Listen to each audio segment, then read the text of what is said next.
Hello, everybody. Here we are again.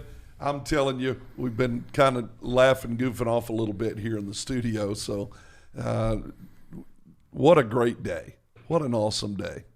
People don't realize, I tell people this when I talk to them and they ask about the podcast here, they don't realize until I tell them how much you pick on me before we get started on these episodes. Yeah, right. Yeah, I'm sure everybody believes I pick on me. Oh, yes. Tear me down. You know, it's really awesome.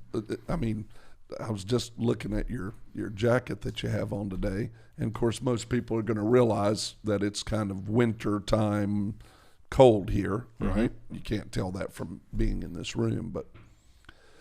Man, we had a powerful snow, didn't we? Yeah. Great snow. Yeah.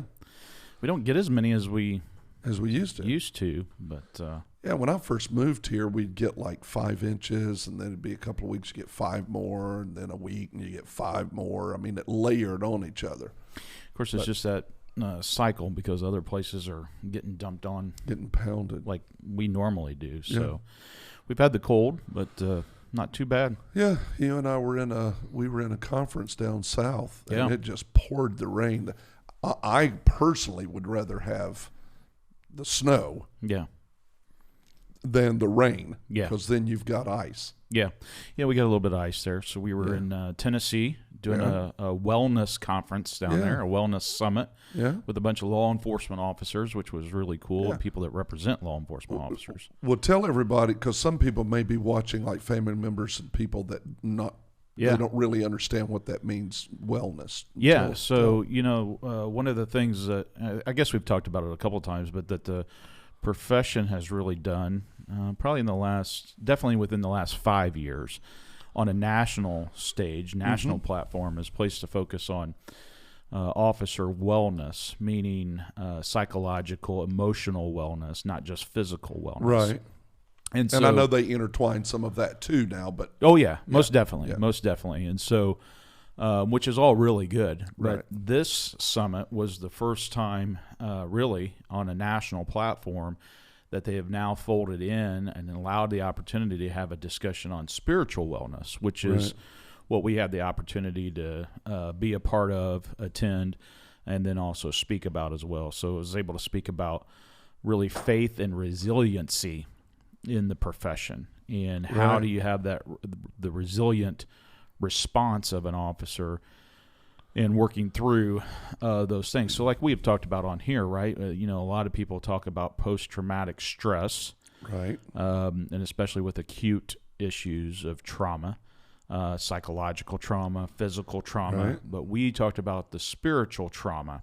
There you go. And the spiritual trauma kit that officers can employ. And so in doing that, it's the resiliency of the officer. And it was just an awesome time to get to meet folks from around the country. It was really cool. It was. We got to do a lot of people. Yeah, a lot of people, and also hear from a lot of people that had already been watching the podcast. Right. Which was really neat. That was neat. Right. And from a lot of different states. To be in a total different state and area, and people are coming and say, hey, you're the, it was pretty wild. And then also people that we met through talking about it with the conversation, then they learned about the podcast, hearing from these other guys and gals that were like, hey, I'm watching that. And so we had folks that if they had not seen it before, they went and watched some of the podcast while we were there during the week, and then came back and were like, hey, I'm all in. Really good reviews, Yeah. That's so awesome. It was an awesome time. It was a good time. Talked to a lot of people in a lot of different states, and I think more and more we're going to see these conversations and some of the tough conversations occur within the profession. And I won't speak for you, but speaking for myself, I was able to see very vividly in person the hunger and the thirst for this missing piece. Oh, no doubt about it. I had quite a few people that came and talked to me about the necessity and why we haven't had this before, or they haven't heard anything talked about this issue before. I really loved your analogy about a 3-legged stool. Yeah. That law enforcement, we do a great job of 2 of the legs of the stool. Right. But somehow it's been And of course, we know it's our enemy, our arch enemy, the devil. He's the father of all lies. So we know it's just a lie when people talk about spiritual issues being, oh, that's weak. Well, you got to be weak. Or that's sissy stuff. You don't want to. Actually, it's the very core of your being. You take your spirit out, as we have sadly had to do and handle line of duty deaths. The word death means your spirit is no longer in the body. So it's the strongest part of you. Right. We'll be talking about it being the weakest part of you. Your spirit will outlive the strength of your flesh. Right. And sadly, in some people who struggle with Alzheimer's or dementia or anything of that nature, your spirit will outlive the strength of your mind. So it's actually great point. It's actually the strongest part. Yeah, a lot of people don't think about They it don't. that way, but that's actually really true. Right. Because they think, well, if I'm intelligent, if I have a keen mind, if I've got great common sense, which cops need common sense, or if I'm physically fit, and we need to be. Those things need to be dealt with, right? But the core element that keeps you on this planet doing the great job you do is also, to the bedrock, your spirit. And I like you talking about that. I don't know that I've thought about it that way, because most people, they don't think about the travesty. And I mean, almost every family's been afflicted in some shape or manner by Alzheimer's or dementia, a family member, a loved one, and it's a tragic, torturous. I lost my granddad to that, right? But it's a clear demonstration in the physical scene world that that your spirit can outlive your mind. Yeah. You don't think about your mind decaying away, much like your physical body. A lot of people, I think, connect their spirit to their mind, to their thinking mind, their emotions. Yeah, the soul. Right. And so they don't understand that key distinction, I think. And a lot of times, not really their fault. I mean, nobody's ever taken the time to talk to them about it or explain it to them. Which is why we're doing that. That's right. I really think that's a key part of what we do here. Yeah. Is maybe giving you another perspective that you haven't thought about that may open your eyes to say, holy schmoly, I didn't realize there was that situation in my life. Well, and at the summit, it was pretty cool. We had Dr. Kevin Gil Martin was there. And most folks in law enforcement and family members as well are familiar with him and his work, his book that he did, Emotional Survival for Law Enforcement and Their Families. And while you were on that, let me say to every family member, you may not be a police officer, but I want to highly recommend, and I recommend this to all recruits and their families when I talk to them. Sometimes I get asked to talk to them from a community basis. Get that book. Yeah. That book will help you, and we'll talk straight to you at the camera for just a second. That book will help you understand your LEO that's in your home and what they deal with, and give you an insight that you are not going to get anywhere else, that has been a crucial creator of a lot of stress and additional arguments in homes, that it will literally bring some peace to your home. I think you would agree with that. Yeah, absolutely. We've always recommended that for many years now, and it's been a world of help. And it transcends all levels of, stages in the career. Sure. So it's very helpful for a recruit, but just as helpful for a very seasoned officer. And many retired officers tell us, hey, man, I wish I had that book when I was on the job, right? So say the title one more time. Emotional Survival for Law Enforcement and Their Families. Emotional Survival for Law Enforcement and Their Families. I slowed it down for the Southern people. And their because I'm from the South. You talking real fast. For law enforcement and their families. And it is Dr. Kevin Gil Martin. Kevin Gil Martin. Yeah, so he was at the conference. We were able to talk to him. I'm hopeful. Talk to him a little bit about maybe he'll come on the podcast here on R&R. Yeah. Share some information about that.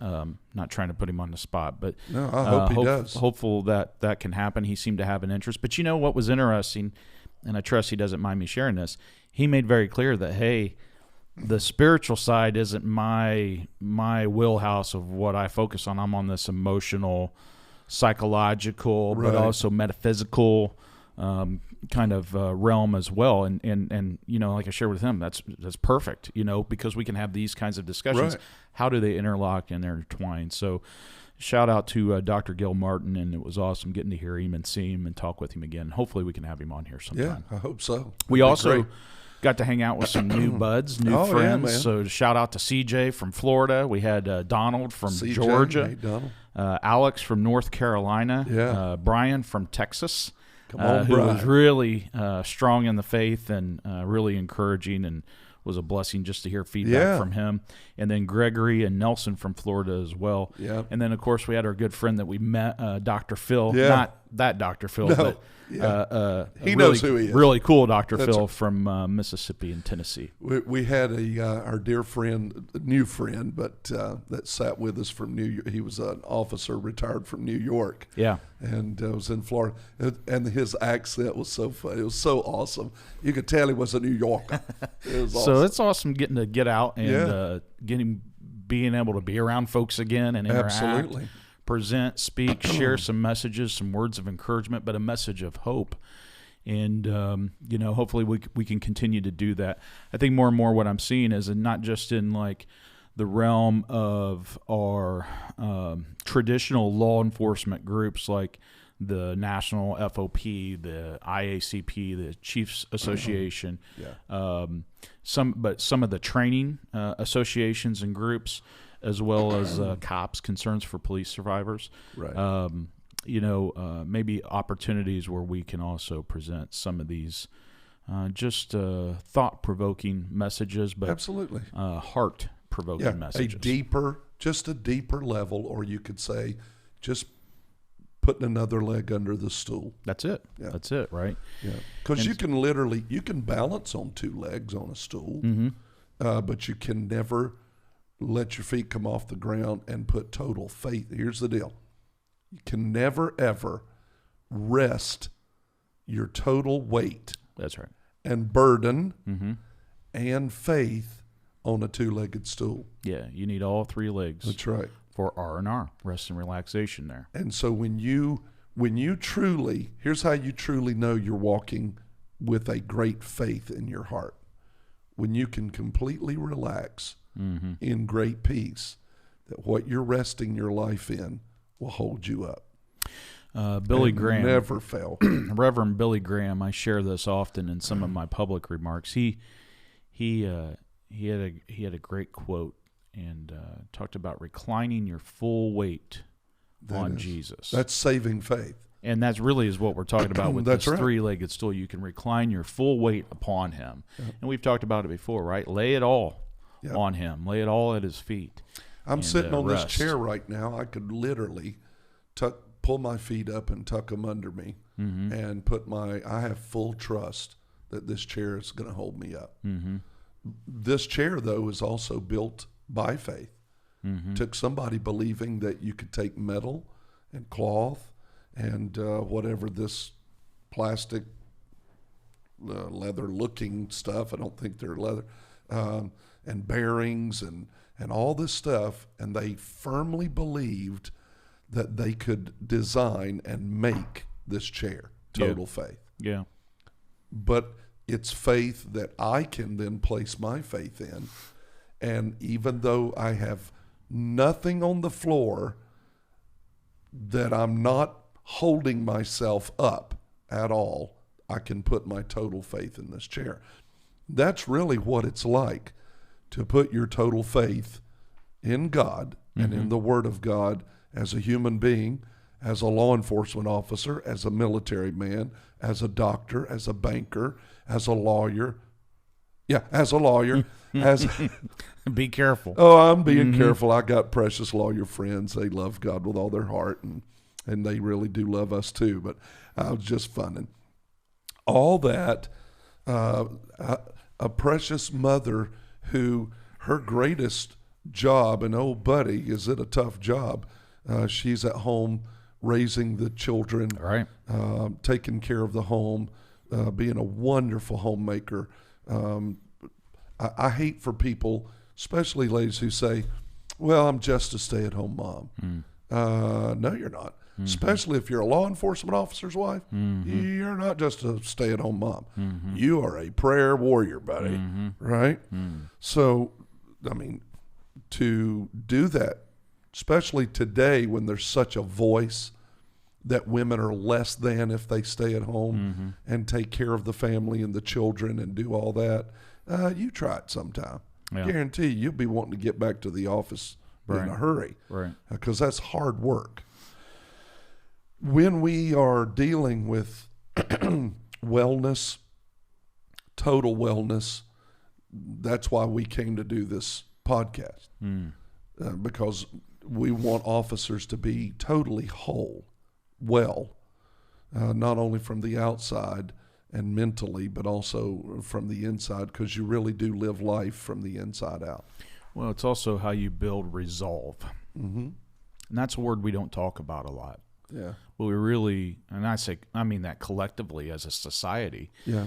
But there's a lot of power, but there's a lot of depth to that word, because resolve is complete, right? That's right. Resolve is a complete package. And when you talk about this concept of this three-legged stool, you don't have resolve when you're only on those two legs trying to balance and do all those other things. That's right. But when you have full and complete trust and faith, and then it develops into resolve, which is what you see in folks with a strong faith life, that you look at them and you say, how do they find peace in the middle of the storm? Oh, yeah. How do they make it through that? How do they have joy when they're living in torment? Some folks, right? And it's because they have this deep, abiding faith that translates into this demonstration of resolve, where they're resolute where they put their faith and confidence, and the worldly events that pass them by can't knock them off course at all. And that's why we always talk about plant yourself firmly in the middle of His truth. Of His truth, that's right. And waver no more. And the wonderful thing, when we talk about balance, you do, that is a picture of God and His character, because He is totally balanced. Right.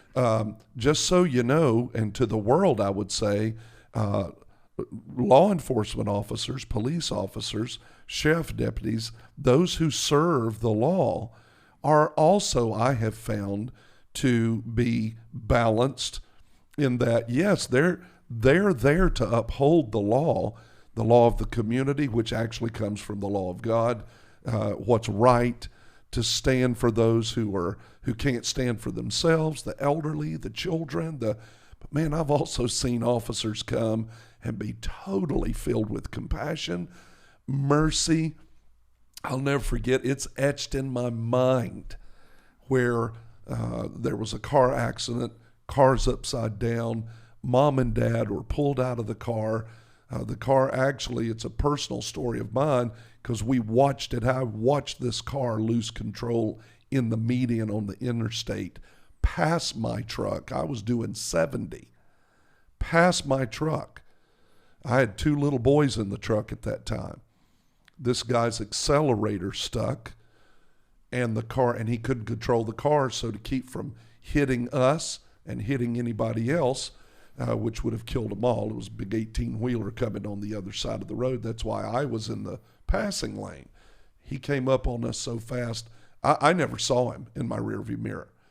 I just looked and saw, here's a car. This lady is clinging to the side of the door. You could see the absolute painful horror on her face.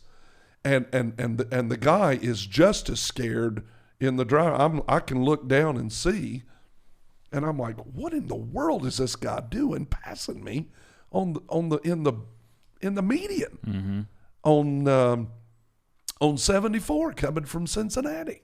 It's actually when we were planning our church here, and I was coming over for a Sunday night service. Accelerator had stuck. The crews somehow got jammed and held the accelerator down, is what they determined later. I checked on them later at the hospital. This car flips end over end over end, right?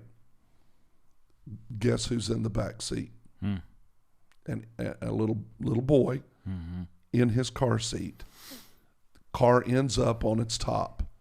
Mom and Dad gets pulled out. We pulled over, helped. Mom and Dad gets pulled out.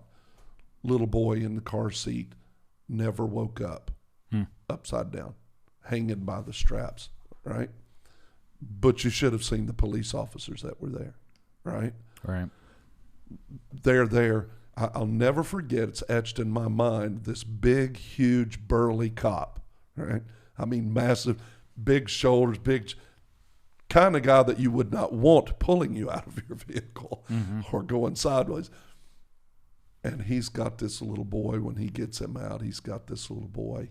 And it's the most beautiful, precious sight of compassion that you would want to look at.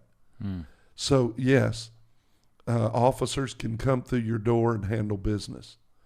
But also, yes, there's a balance of that compassion and that mercy.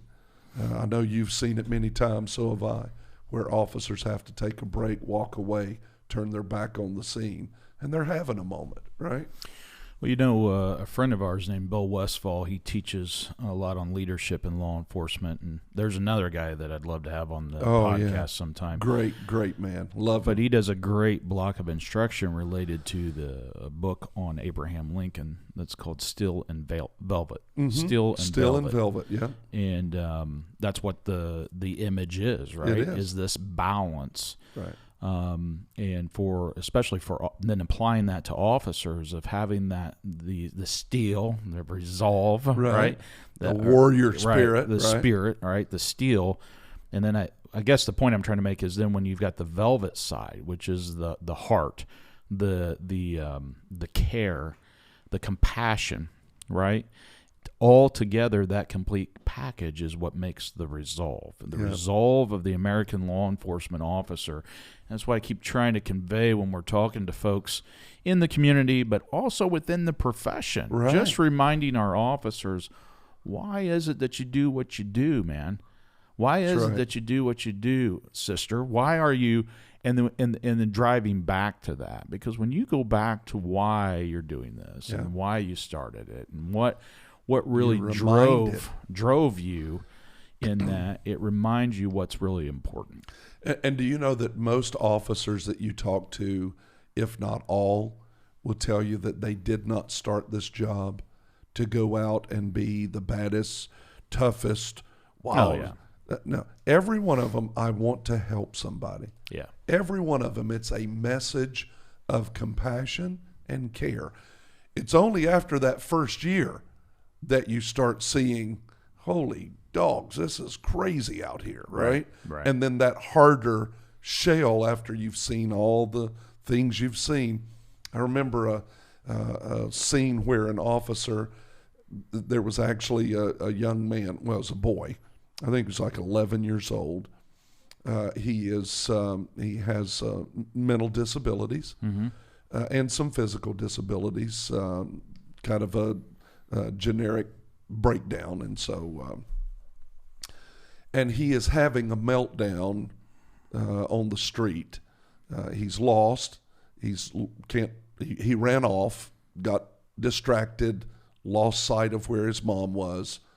And he is having a meltdown on the street. And this officer is standing over him, talking to him. And then when he realizes that he's got some challenges, so now I'm going to try not to get, teary-eyed. This officer's big old guy lays down beside of him and just talks to him. Finally, the little boy flips over, and he's talking to him about the clouds and talking to him about the sun, the sky. And this little boy flips over. He wasn't little, but I mean, just for the sake of the story, flips over. And they're laying there, and they're head to head, even though they're laying opposite directions, they're head to head. And all of a sudden you see tear-stained eyes for the little boy, but he's got this big grin on his face. Yeah. And the officer has this grin, and then as the scene goes on, he gets up and helps him and helps him find his mom. See, that compassion, that drive, the call that every officer hears and receives, It's because God's not only put a gift in you to handle evil, but he's also put a gift in you to be compassionate. Well, I think the key for officers to remember, though, is that you're not called to do that alone. You don't do it by yourself. That's Where right. does that come from? Where does it come right? from? And like you talked about, with that visual of the officer coming alongside the child in this story is, when you learn more and use the key of opening up this book, and That's this book right. starts to reveal to you some of these true eternal, not secrets, but eternal truths, you find that God himself sends a helper, sends a comforter to come alongside you, just like this officer and the little boy there. And it is God. That's right. The Holy Spirit. That's right. And, so, in the Bible, Jesus talks about that, right? He says, I have to go away so that he can come. That's right. But in doing that, even when he says, I've got to go away, I'm going to send. Mm-hmm. I'm going to send someone for That's you, right? Yep. And somebody to help you. That's right. But you know what? A lot of our officers, they get so focused on, I got to do this by myself. We've all, there's some of the phrases are, we're all that we've got, right? And there's some validity to Sure, that. absolutely. Right? Officers can't call 911. They are 911. They are. Right? That's right. And so that's important that we remember that. But it can be detrimental if you get locked into the thought process that there is no other help out there for you as an individual officer. Yep. And the good news is that there is a helper, a comforter that is sent by God, is God, through his Spirit to connect with your spirit. That's right. And this book tells us about that. Yeah, and he gifts you, there is the gift of compassion. He gifts you with the gift of compassion or mercy, where when that part of you, sometimes you've got to do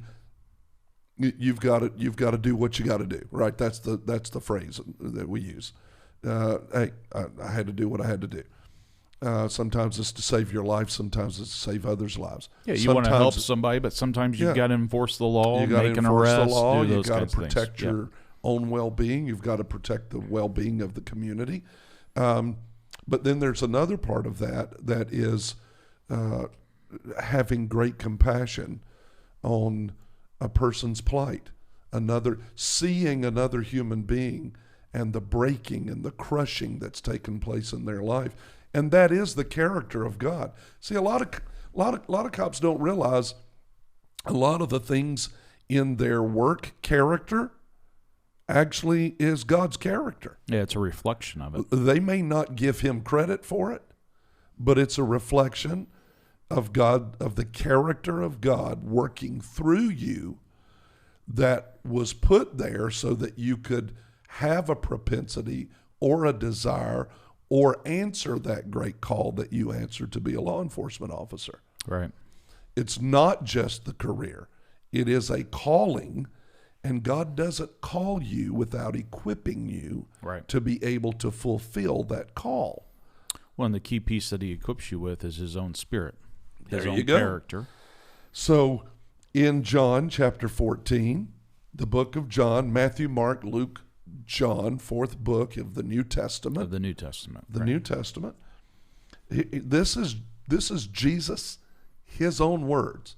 Now we know that because if you have, now you can get a Bible that doesn't have his words in red, but like mine has his words in red, so it's easy to know that it's him talking, right? And he says, if you love me, keep my commandments. Now, officers help people remember to keep the commandments of the city, ordinances we would call them, what we should do, what's right. This is the same thing Jesus says to his disciples, to his men he's talking to. So this is in John 14, verse 15. Gotcha. If you love me, keep my commandments, and I will pray the Father, and he shall give you another comforter. So They had a comforter. Wait, let me finish reading the whole. Another comforter. This is not talking about a blanket on your bed.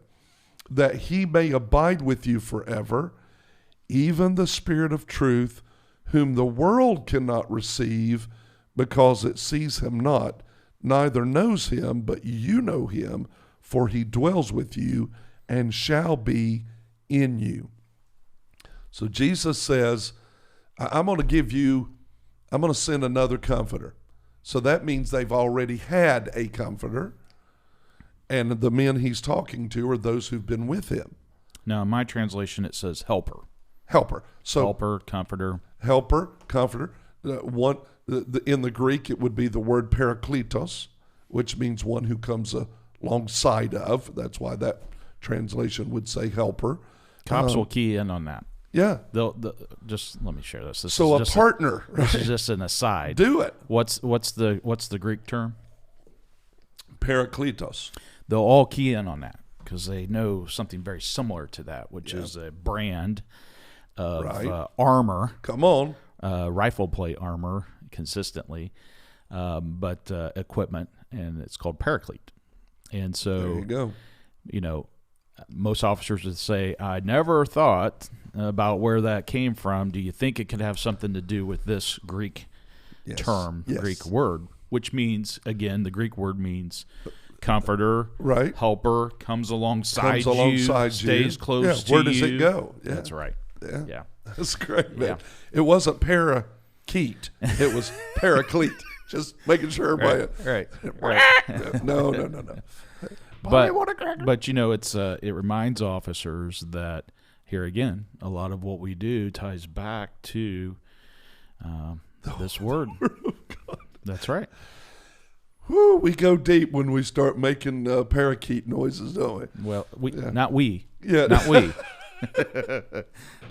See, I pick on you before the program so nobody ever sees it. You pick on me during the program. I see well, I did set myself up for that, though.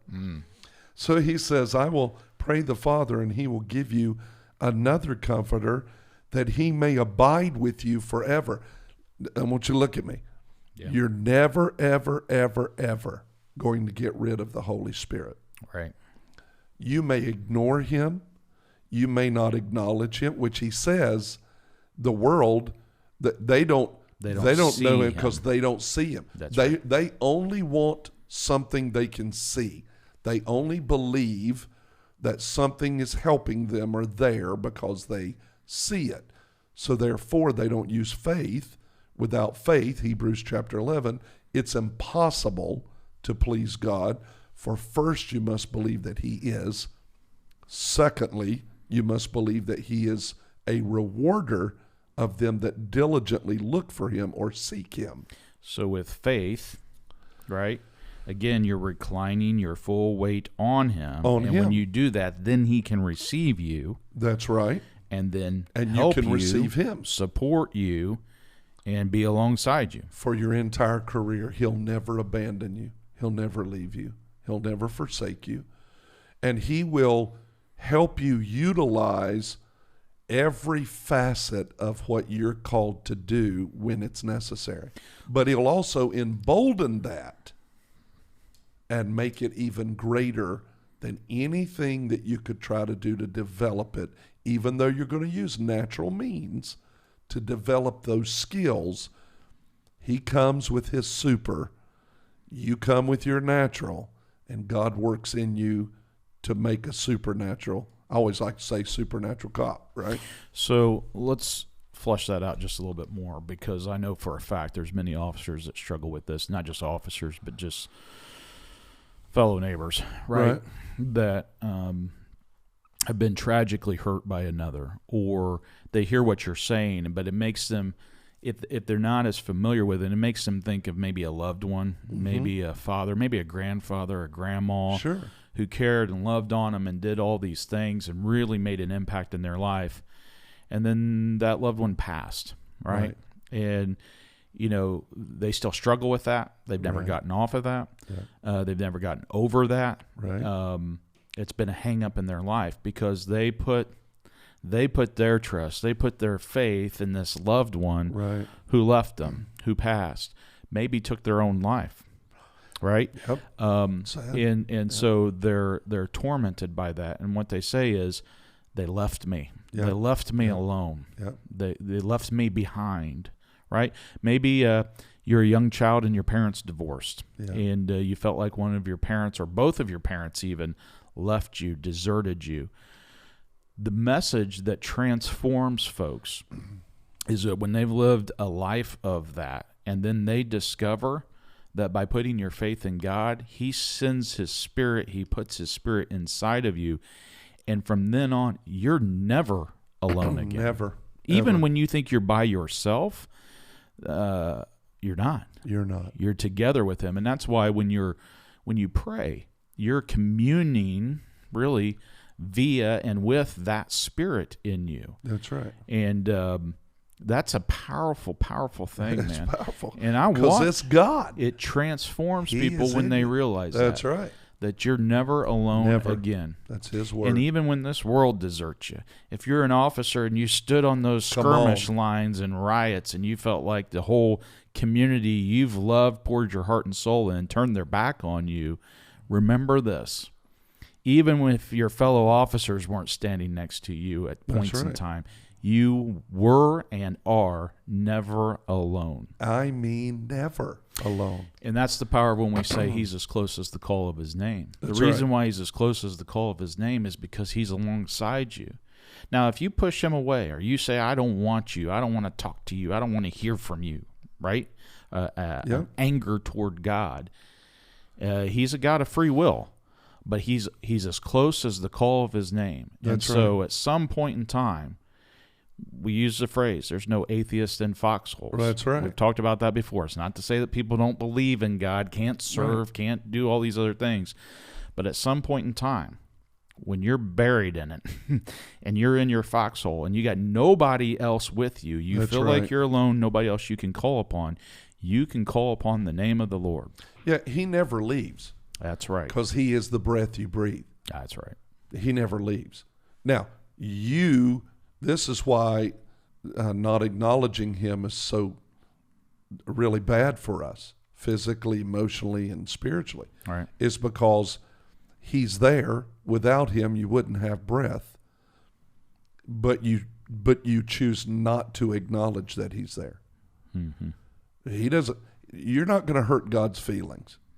He can be grieved. Most of what He's grieved about, of course, is sin or the lack of trust or not believing or accepting Him. Separating from Him. That's right. But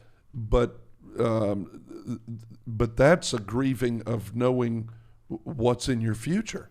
Yeah. It's like one time Jacob, my oldest son, he was a little boy. We had a steep driveway that came down a hill and then turned into a 2-car garage underneath our house at a ranch, full basement. And he loved to ride his big wheel. Mm-hmm. That boy loved to ride his big wheel. Ride his big wheel, come down, and then slide that thing around, and then he would stop right in front of the garage doors, and he kept going higher and higher and higher. And I finally said, son, you don't want to keep going any further than Daddy told you, because you're going to get up there and you're not going to be able to make that turn. Okay, Daddy. And he kept going higher and higher and higher. I saw it coming. It didn't matter how many times I told him not to do it. Guess what? He pushed past the limit. Mm-hmm. Comes flying down the hill. This time he's going so fast he can't keep his feet on the pedals. Straight into an oak tree. Right. Face first. Pow. Right? I wasn't angry at him because he disobeyed me. I was grieved because I knew that tree hurt. That's right. You can't be a little boy or a child and go face first into an oak tree, a white oak tree, and it not leave a mark, and it hurt. And it left a mark, and it hurt. Mm-hmm. I didn't leave him on the ground saying, see what you did, that's what you get. Mm-hmm.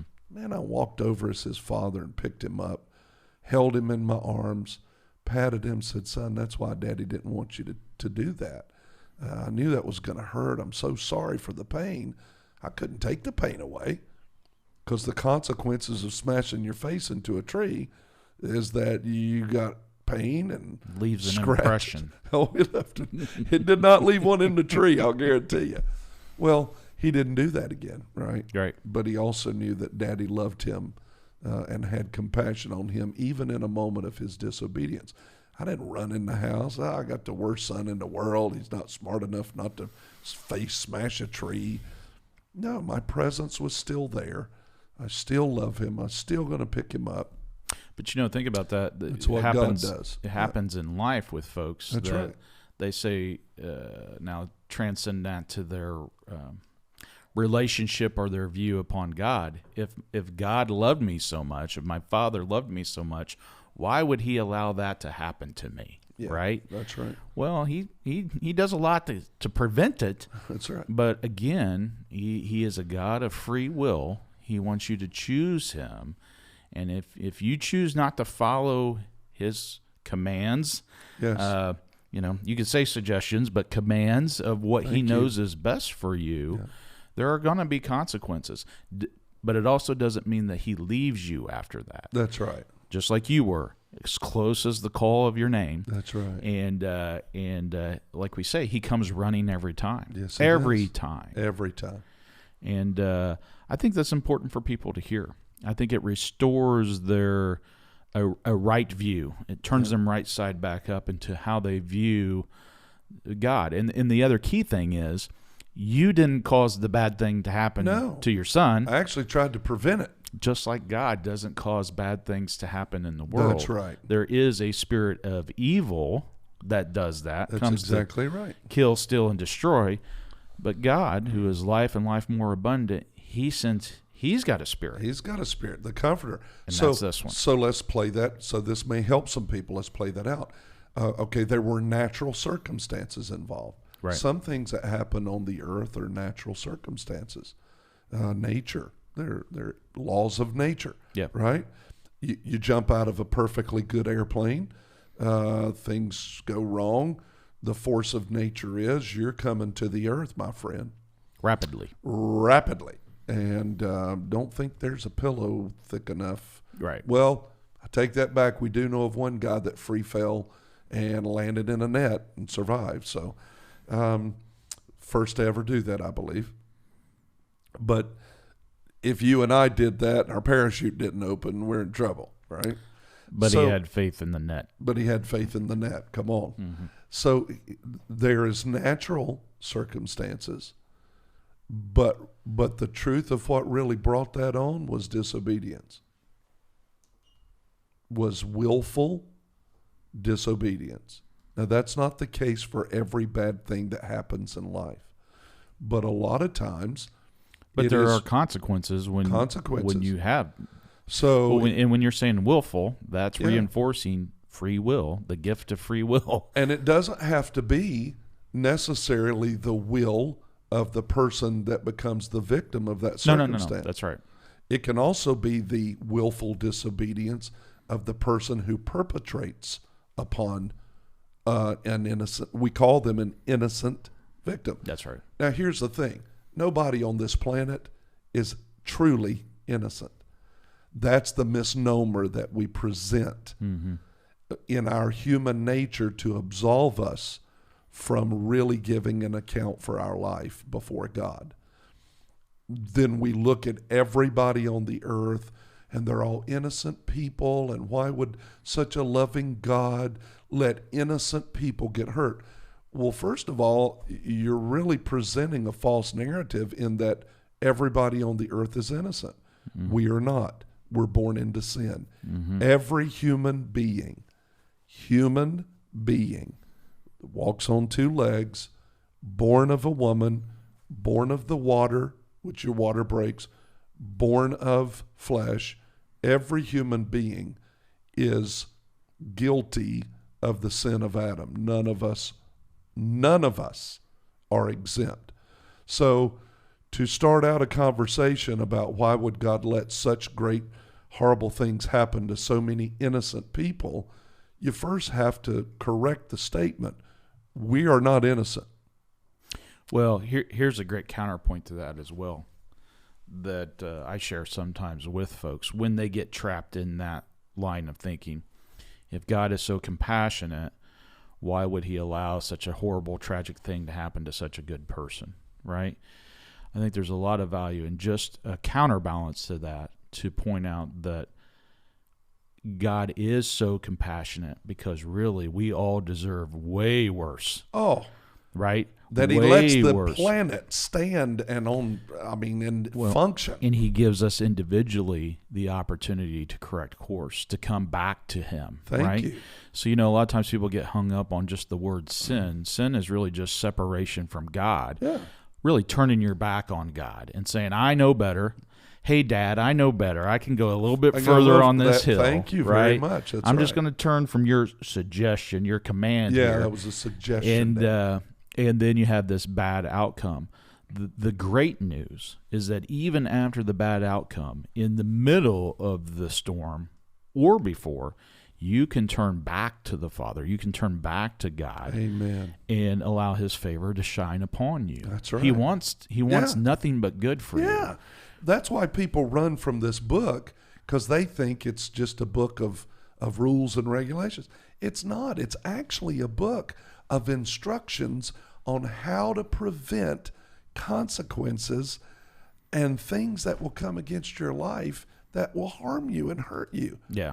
Do you know there was a study done on not on becoming a Christian, but just living out the moral value of what Jesus alone spoke. Okay, not the entire Bible, just Jesus and what he said to do.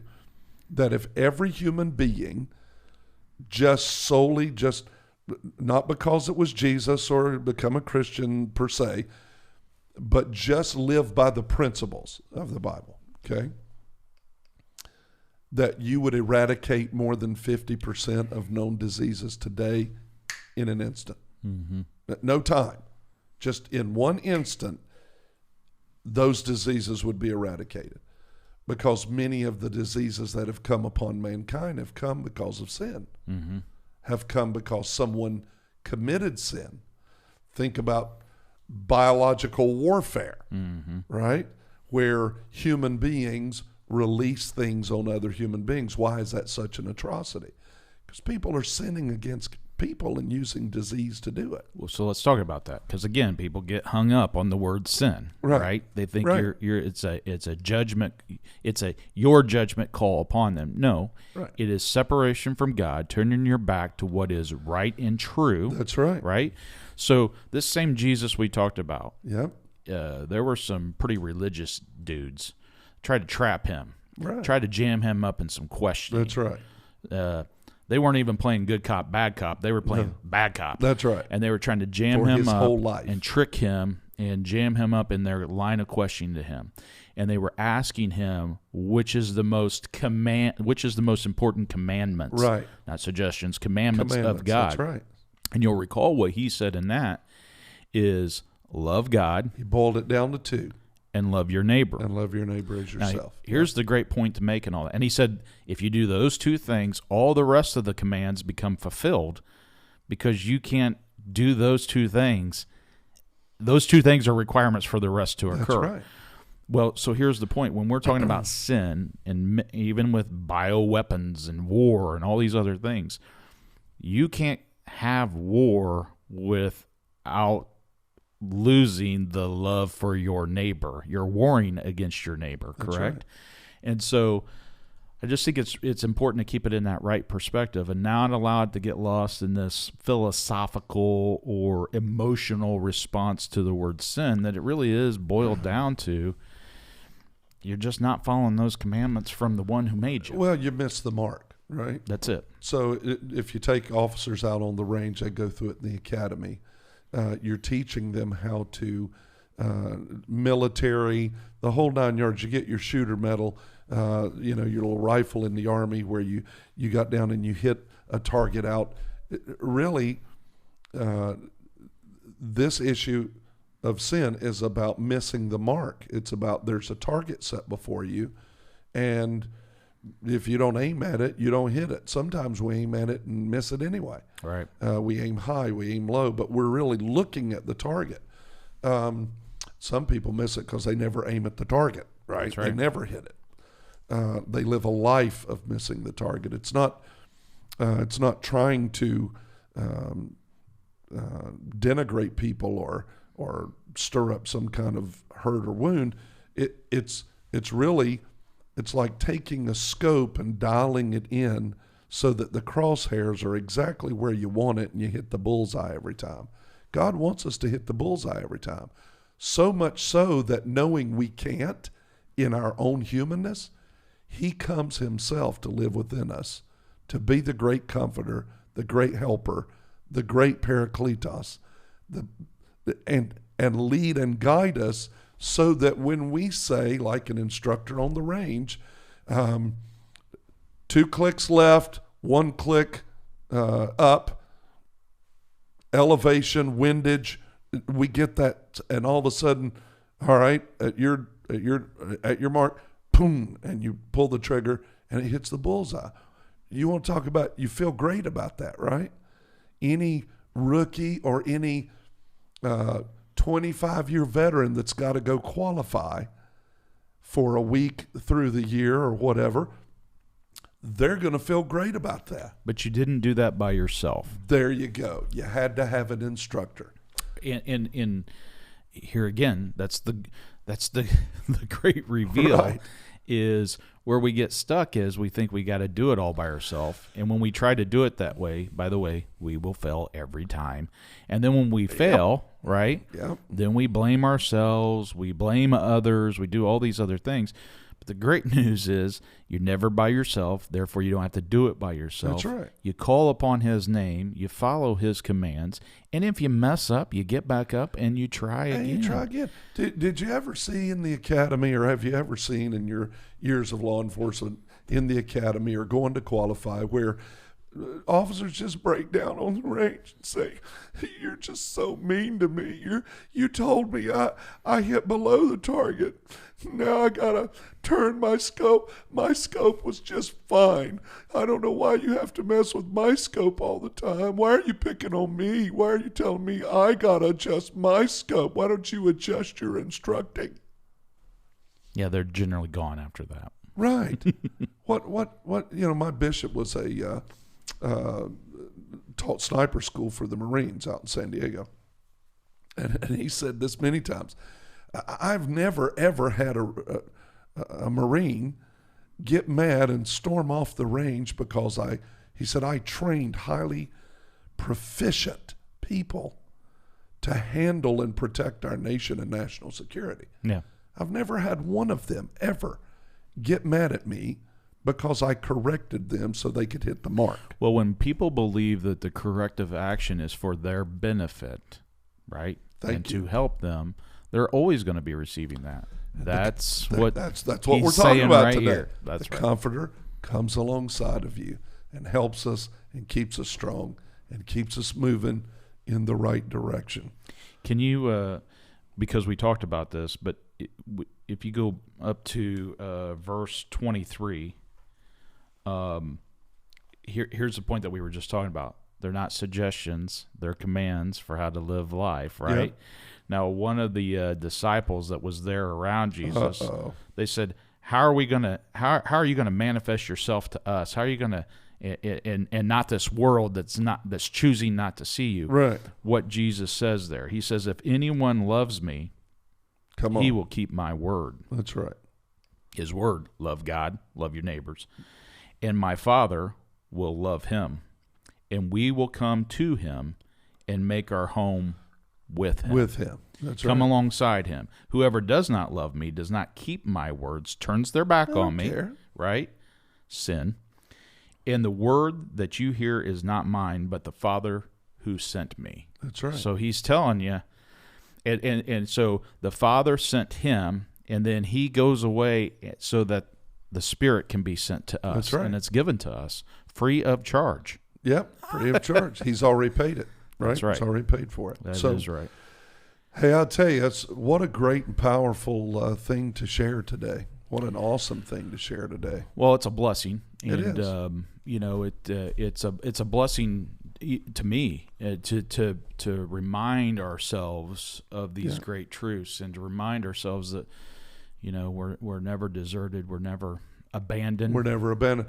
And some of you watching today, you may have some questions still about what we were talking about today, because we brought up that's a pretty deep subject, right? Absolutely. But we're not afraid of a deep subject.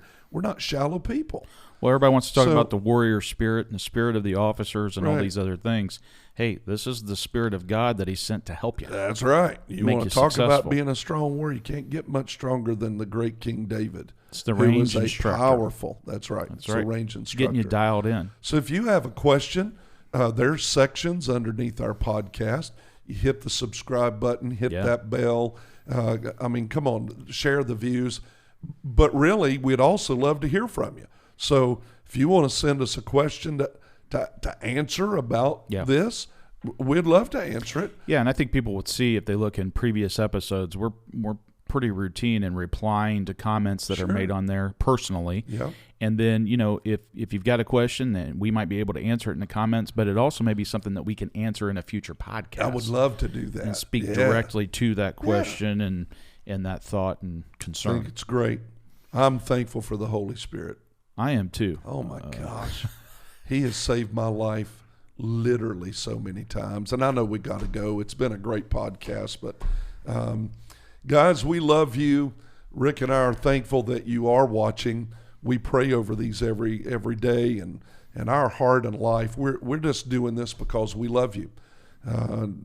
We looked at each other, and the bigger this thing got, we just kept looking at it going, we just wanted to talk to some coppers, but all the stuff you have to do in order to do that and protect what we do so that it doesn't get abused or messed with. Well, and it remains available. And it remains available. That's right. But our heart is for officers to help them, love on them, and to touch them every day, because we're in the world. That's right. So, hey, I hope you enjoyed it. Let us know how you're doing. Shoot us a comment. I hope our coppers are safe, watch over each other, good partners, watch their six, and keep it moving forward. And don't forget to wear your Paraclete. Hey, I love you, my friend. Appreciate you. Love you too, brother. It's always a joy. Bless you. Hey, thanks for joining us today. Rick and I trust that you heard something that will help your life. And if you believe that it would help others, please make sure and share. Like and subscribe and hit that bell so that you can be notified when the next podcast is available. God bless you, and we'll see you soon.